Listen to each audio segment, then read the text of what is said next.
تو بات بھی یہی چل رہی تھی اور ہمارے لیے کوئی قید نہیں ہے۔ تو میں عرض کر رہا تھا کہ مدینہ شریف جانے کے لیے پیسوں کی ضرورت نہیں پڑتی ہے، نصیب کی ضرورت پڑتی ہے۔ وہاں پیسے والے لوگ نہیں جاتے، وہاں نصیب والے لوگ جاتے ہیں، ورنہ لوگوں کے پاس کروڑوں سے پیسے ہیں لیکن بلاوا نہیں آ رہا، کیسے جائیں گے؟ اگر کوئی کہتا ہے نہیں بھائی میں پیسوں سے جا سکتا ہوں، میرے پاس تو بہت دولت ہے، تو پھر بنوا لے اپنا ٹکٹ، لے لے وہاں کا ویزا اور پھر جا کے دیکھ لے۔ بڑے بڑے لوگ پیسے والے ٹکٹ بنواتے ہیں، ویزا لیتے ہیں، لیکن عین ٹائم پر ان کا ایسا کچھ معاملہ پیش آ جاتا ہے کہ رہ جاتے ہیں اور نہیں پہنچ پاتے، بہت پیسے والے پڑے ہیں۔ اللہ تعالی ہم سب کو مدینہ شریف کی حاضری سے سرفراز فرمائے، اللہ تعالی ہم سب کو مدینہ شریف کی حاضری نصیب فرمائے۔ میں عرض کر رہا تھا ایک بہت غریب انسان تھا، بہت زیادہ غریب تھا، تمنا یہی کرتا تھا کہ مدینہ شریف جائیں گے، مدینہ جائیں گے۔ اس کی تمنا یہی تھی کہ مدینہ شریف جائیں گے، مدینے والے آقا پر درود پڑھیں گے، گنبد خضرا کے سامنے کھڑے ہوں گے اور حضور پر درود و سلام پیش کریں گے۔ یہی اس کی تمنا تھی، آرزو تھی، لیکن غریب تھا۔ غریب انسان سوچتا ہے کہ یار مدینے کیسے جائیں گے، لیکن پتہ بھی نہیں چلا، بلاوا آ جاتا ہے اور ایک غریب انسان مدینے چلا جاتا ہے۔ تو یہ مت سوچا کریں، نا امید نہیں ہونا چاہیے، لا تقنطوا من رحمت اللہ، نا امید نہیں ہونا چاہیے، اللہ کی رحمت سے نا امید نہیں ہونا چاہیے، کیونکہ اللہ تعالیٰ جب نوازنے پر آتا ہے تو ایسا نوازتا ہے، ایسا عطا فرماتا ہے کہ ہم غریبوں کے دامن چھوٹے پڑ جاتے ہیں، لوگوں کے دامن چھوٹے پڑ جاتے ہیں۔ اللہ تعالیٰ بہت نوازنے والا ہے، اللہ تعالیٰ بہت عطا فرمانے والا ہے، اس کے خزانوں میں کوئی کمی نہیں ہے۔ تو بہت سے لوگ سوچتے ہیں کہ ہم غریب ہیں، ہماری آمدنی 250-500 روپے ہے، تو ہم روز جو کماتے ہیں وہی کھا لیتے ہیں، تو ہمیں کیسے جانا نصیب ہوگا؟ لیکن نہیں یار، نہ جانے کہاں سے کون سا کیا سبب بن جاتا ہے اور ایک دم سے پتہ چل جاتا ہے کہ بھائی تیرا تو بلاوا آ گیا ہے، تو مدینے جا رہا ہے، مدینے سے بلاوا آ رہا ہے، میرا دل مجھ سے پہلے جا رہا ہے، وہاں مرضی نہیں چلتی کسی کی، مدینے والا ہی بلوا رہا ہے، بڑی امید ہے سرکار قدموں میں بلائیں گے، کرم کی ایک نظر ہوگی مدینے ہم بھی جائیں گے، اور اگر جانا مدینے میں ہوا ہم غم کے ماروں کا، مکین گنبد خضرا کو حال دل سنائیں گے۔ وہ شخص تھا، غریب تھا، غربت زدہ تھا، 250-300 روپیہ کماتا تھا، فیملی تھی، پریوار تھا، انہی سب پر وہ پیسے اپنے خرچ کر دیتا تھا، پریوار بھی چلانا تھا، لیکن آرزو یہ تھی مدینہ دیکھیں گے، آرزو یہ تھی کہ ایک دن مدینے جائیں گے، ایک دن مدینے والے ضرور بلوائیں گے اور مدینہ ہم بھی دیکھیں گے، یہ آرزو تھی، یہ تمنا تھی۔ تو ایک دن بیٹھا تھا، آنکھوں میں آنسو آ گئے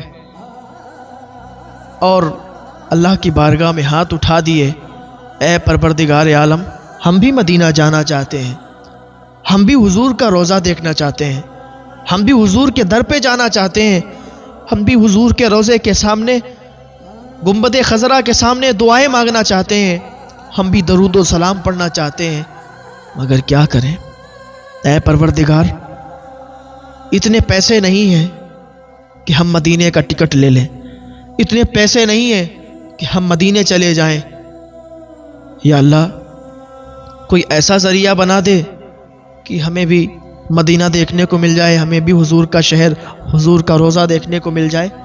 یہی تمنا کر رہا تھا، یہی آرزو کر رہا تھا، آنسو ٹپک رہے تھے، وہ آنسو باتیں کر رہے تھے، میری داستان حسرت وہ سنا سنا کے روئے، میرے آزمانے والے مجھے آزما کے روئے، کوئی ایسا اہل دل ہو جو فسا نئے محبت، میں اسے سنا کے روؤں وہ مجھے سنا کے روئے۔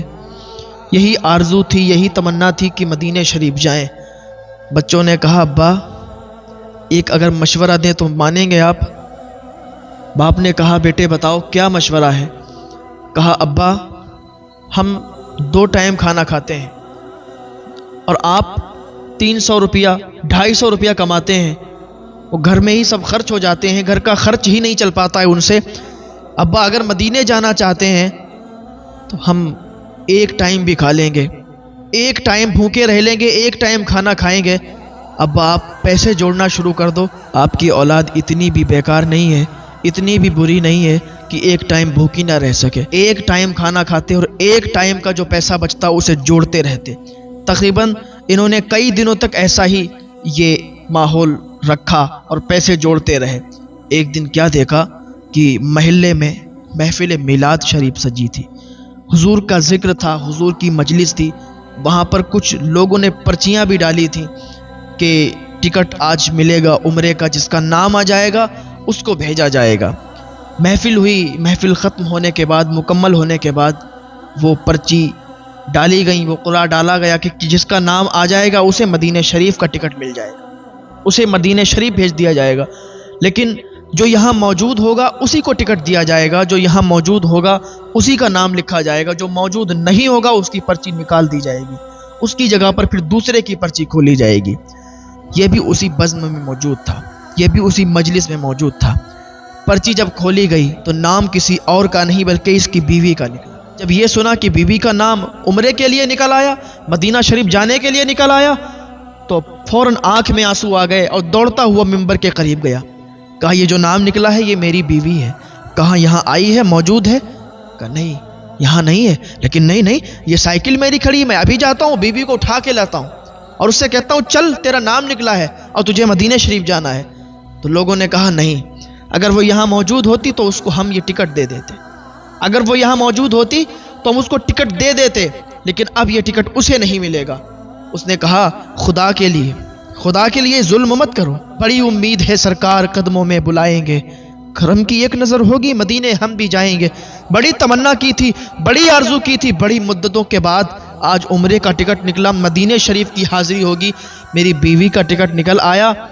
آپ ایسا ظلم نہ کرو، یہ ٹکٹ میری بیوی کا ہے، میری بیوی کا حق ہے، یہ میری بیوی کو ہی ملنا چاہیے، کسی اور کو مت دو، میں ابھی جاتا ہوں اپنی بیوی کو لاتا ہوں۔ لیکن ان لوگوں نے ایک نہ مانی، کہا نہیں یہاں پر موجود نہیں ہے تو اس کو نہیں ٹکٹ ملے گا، یہ پرچی اب تمہاری نہیں ہے، یہ پرچی اب تمہیں نہیں ملے گی، اب تمہاری بیوی کا ٹکٹ کینسل ہو گیا ہے۔ اللہ اکبر! اس کی آنکھوں سے آنسو نکلے اور اس نے دل میں حضور کو یاد کیا، یا رسول اللہ اگر میری محبت سچی ہے،